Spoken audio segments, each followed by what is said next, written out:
Redmi company recent గా note 14 series అయితే launch చేసింది అనమాట. ఈ లైనప్ లో మనకి Redmi note 14, Redmi note 14 pro and దీంతో పాటు 14 ప్రో ప్లస్ కూడా లాంచ్ చేశారు. రెడ్మీ 14 వచ్చేసరికి మనకి మీడియాటెక్ డైమెన్సిటీ 7025 అల్ట్రా ప్రాసెసర్ తో పట్టుకొచ్చారు. ప్రైస్ పాయింట్ కి జనరల్ యూజర్స్ కి అయితే ఈ ఫోన్ మస్త్ అవుతుంది. 14 ప్రో గురించి మాట్లాడుకుంటే మీడియాటెక్ డైమెన్సిటీ 7300 అల్ట్రా ప్రాసెసర్ తో పట్టుకొచ్చారు అనమాట. 14 ప్రో ప్లస్ వచ్చేసరికి మనకి స్నాప్డ్రాగన్ 7s Gen 3 ప్రాసెసర్ తో పట్టుకొచ్చారు. Note 14 pro and pro plus వచ్చేసరికి మనకి 1.5K కర్వ్డ్ AMOLED డిస్ప్లే తోటి వస్తున్నాయి అనమాట.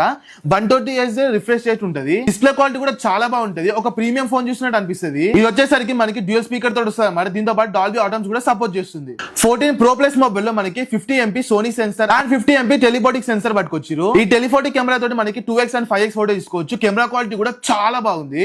14 ప్రో మొబైల్ వచ్చేసరికి మనకి వేగన్ లెదర్ తోటి వస్తుంది అనమాట. చూడడానికి పట్టుకోవడానికి ప్రీమియం క్వాలిటీ ఉంటుంది. నోట్ 14 ప్రో వచ్చేసరికి మనకి 5500 mAh బ్యాటరీ తోటి వస్తుంది అనమాట. అది కూడా 45 వాట్స్ అయితే స్టార్టింగ్ సపోర్ట్ చేస్తుంది. 14 ప్రో ప్లస్ మొబైల్ వచ్చేసరికి మనకి 6200 mAh బ్యాటరీ తోటి వస్తుంది అనమాట. దీంతో పాటు మనకి 90 వాట్స్ ఛార్జింగ్ సపోర్ట్ చేస్తుంది. మొబైల్ వచ్చేసరికి 18999 అనమాట. కాకపోతే మీరు ఐసిఐసి కార్డ్ యూజ్ చేస్తే మీకు అడిషనల్ గా 1000 రూపీస్ క్యాష్ బ్యాక్ వస్తుంది. అండ్ మీరు మొబైల్ పర్చేస్ చేసుకోవాలంటే మీ దగ్గరలో ఉన్న సెలెక్ట్ మొబైల్ స్టోర్ ని విజిట్ చేయండి. అక్కడైతే మీరు ఈజీగా పర్చేస్ చేసుకోవచ్చు.